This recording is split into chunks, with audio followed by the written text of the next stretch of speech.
ورحمۃ اللہ وبرکاتہ۔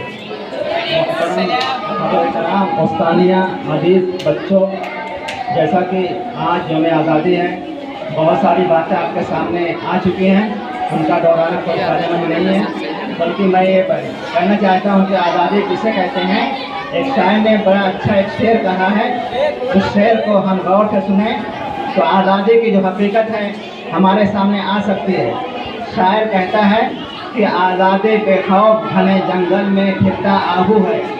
جس طرح سے ہم جنگل میں دیکھتے ہیں کہ اگر ایک ہرن آزاد ہو کر جہاں اس کا دل چاہتا ہے گھومتا پھرتا ہے، تو ایسے ہم اس ملک میں بالکل آزاد ہیں۔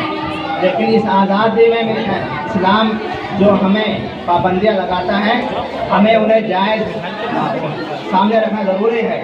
اگر کوئی لڑکی یا عورت آزادی کے نام پر غلط آزادی سے فائدہ اٹھاتی ہے تو اسلام اس کو ہرگز برداشت نہیں کرتا ہے۔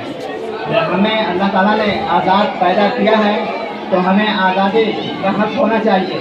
جیسے کہ ایک مرتبہ حضرت عمر کا دور تھا، ایک صحابی تھے سعد بن وقاص رضی اللہ عنہ، وہ گورنر تھے۔ ان کے بیٹے نے ایک غریب کو ایک درہ لگایا تو اس کو بہت تکلیف ہوئی اور اس نے کہا کہ میرا باپ گورنر ہے، میرا کوئی کیا کر لے گا۔ حضرت عمر تک وہ پہنچا۔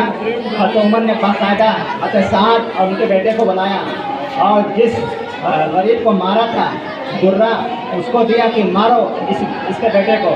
انہوں نے درہ لگایا اور کہا کہ 2-4 درے ان کے باپ کو لگاؤ، جن کی بنیاد پر اس نے سوچا تھا کہ میرا باپ گورنر، میرا کوئی کیا کر لے گا۔ تو معلوم ہوا کہ اسلام جس آزادی کو دے رہا ہے، اس آزادی کے بارے میں ہم کو اپنے آپ کو تیار کرنا چاہیے۔ ہماری تعلیم اگر اچھی ہوگی تو ہم ملک کو کچھ دے سکتے ہیں۔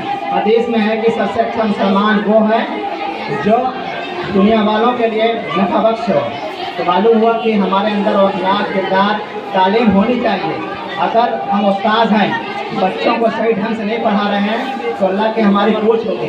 اللہ تعالیٰ نے ہمیں جو جوہر دیا ہے، ایک استاد جو ہے دیکھا جائے پوری قوم کا رہبر ہوتا ہے، اور لوگ مثال دیتے ہیں کہ اے کہ تیری گود میں پلتی ہیں تقدیر امم، یعنی قوموں کی جو تقدیر پلتی ہیں وہ استانیہ اور استاد ہوتے ہیں اگر لائق ہوتے ہیں۔ مثال ہمارے شہر کی بات لمبی ہو رہی ہے کہ ایک علامہ شیر نعمانی رحمۃ اللہ علیہ تھے، خود مولانا وجود اللہ صاحب جامع الرسالہ کے بانی، دارالمصنفین، ان سے تربیت ہوئی، ندوے سے وہ پڑھے، لیکن وہ آخر تک علامہ شیر نعمانی صاحب کو گنگاتے رہے۔ کچھ تو وجہ تھی۔ تو ہمیں چاہیے کہ ہم جس ضلع میں رہتے ہیں وہ ضلع ہندوستان کی آزادی میں بہت بڑا رول رہا ہے۔ تاریخ کہتے ہیں کہ 87 دن تک ہمارا جو یہ اعظم گڑھ ہے یہ انگریزوں کے کنٹرول سے یہ نہیں تھا، بلکہ یہاں اپنا سب کچھ چل رہا تھا۔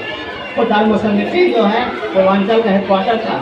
معلوم ہوا کہ ہندوستان کی آزادی میں ہمارے اعظم گڑھ کا بہت بڑا کردار ہے۔